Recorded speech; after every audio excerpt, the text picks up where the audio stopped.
Hello students, my self Krishna Sharma. आज मैं आपके सामने सीबीएसई बोर्ड 9th क्लास की जो बुक है मोमेंट्स, उसका फर्स्ट चैप्टर है द लॉस्ट चाइल्ड। इसकी समरी को मैं आपके सामने एक्सप्लेन करने जा रहा हूँ। उम्मीद करता हूँ आप लोगों को मेरी ये समरी पसंद आएगी। आप लोग इससे बहुत कुछ सीखोगे। शुरू करने से पहले मैं आपको थोड़ा सा इस चैप्टर के बारे में बता देता हूँ। जैसा कि इस चैप्टर का नाम है द लॉस्ट चाइल्ड, यानी खोया हुआ बच्चा।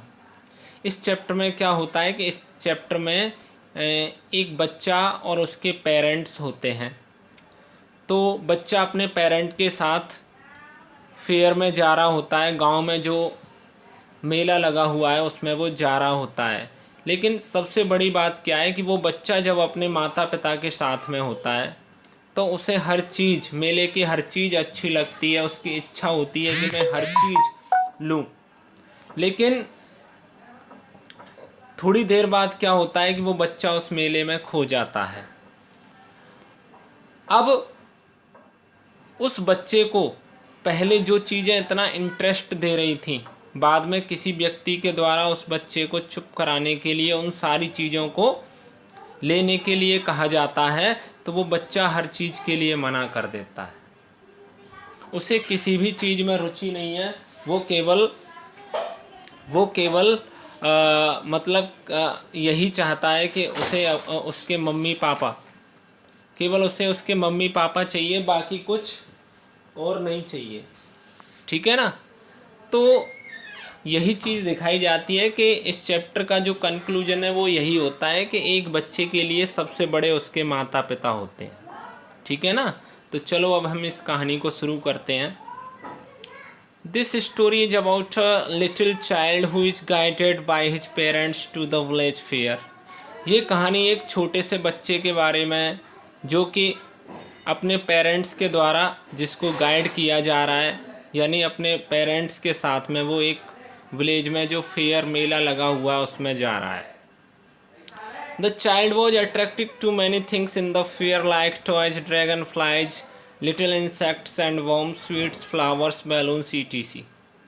वो जो बच्चा है ना, बहुत सारी चीज़ों के द्वारा मेले में आकर्षित हो जाता है, जैसे कि टॉयज हैं, dragon flies, little insect, worms, sweets, flowers, balloons. ये सारी चीज़ें उस बच्चे को मेले में जाते समय आकर्षित करती हैं। Thrilled by all these things, he lagged behind his parents. इन सारी चीज़ों से मोहित होकर वो बच्चा अपने माता पिता से पीछे रह जाता है। His parents constantly kept watch over him. उसके माता पिता निरंतर उसकी देखभाल रखे हुए हैं, यानी जब भी बच्चा पीछे रह जाता है, खो जाता है, तो वो उसे हर बार अपने साथ में लगा लेते हैं। He wanted to own them all. He wanted to own them all, but he knew his plea would not be heeded and his parents would refuse to buy him anything. वो मेले में जो भी चीज़ देखता है उस हर चीज़ को वो अपनी बनाना चाहता है, लेकिन वो जानता था कि उसकी जो रिक्वेस्ट है, जिस चीज़ के लिए भी वो अपने माता पिता से निवेदन कर रहा है, उस पर कोई ध्यान नहीं दिया जाएगा और उसके माता पिता उसके लिए कोई भी चीज़ खरीदने से मना कर देंगे। So without waiting for an answer he move to with them. इसलिए बिना किसी उत्तर की प्रतीक्षा किए, है ना, वो उनके साथ में चलता रहता है। He was immensely attracted by a roundabout in full swing. होता क्या है कि एक जो झूला है ना, मेले में झूला, उसके द्वारा वो बहुत ज़्यादा आकर्षित हो जाता है। He made a bold request for a ride on the roundabout. वो उस झूले में झूलने के लिए बहुत ज़्यादा निवेदन करता है। There was no reply, लेकिन उसे कोई उत्तर नहीं मिलता।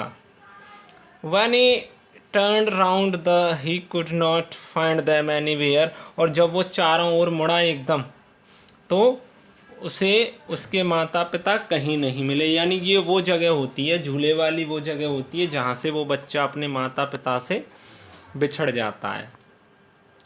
Panic stricken he runs here and there in search of his parents, crying in real fear. Mother, father, he realizes that he is lost. He feels absolutely desolated. Panic stricken, अब क्या होता है, डर कर वो बच्चा वहाँ से अपने माता पिता की खोज में दौड़ पड़ता है। वास्तविक डर में चिल्लाते हुए mummy papa. He realises that, उसे ये महसूस होता है कि ही इज लॉस्ट, वो खो गया है। ही फील्स एब्सोल्युटली डिसोलेटेड, वो एकदम अपने आप को निर्जन सा महसूस करता है। A kind hearted man picks him up in his arm, एक बहुत ही दयालु हृदय वाला व्यक्ति उसे अपनी गोद में उठा लेता है। And tries to console him, और उसे सांत्वना देने की कोशिश करता है। The person offers him all those things which he wanted earlier, अब वो व्यक्ति उस बच्चे को वो उन सारी चीज़ों को दिलाना चाहता है जो वो पहले चाहता था। But now the child does not want anything, लेकिन वो अब बच्चा कोई भी चीज़ नहीं चाहता। ही जस्ट सब्ड, बस वो सिसकी ले रहा है, रो रो के कह रहा है, I want my father, I want my mother, मुझे मेरे पिता चाहिए, मुझे मेरी माँ चाहिए। ठीक है ना। तो इस चैप्टर में बस यही दिखाया गया है कि एक बच्चे को कोई भी चीज़ तभी तक अच्छी लगती है जब उसके पास उसके माता पिता होते हैं। तो कहने का मतलब यही है कि एक बच्चे के लिए माता पिता से बढ़कर के कोई भी चीज़ नहीं होती। हर बच्चे को अपने माता पिता को फॉलो करना चाहिए। ठीक है। Thank you so much.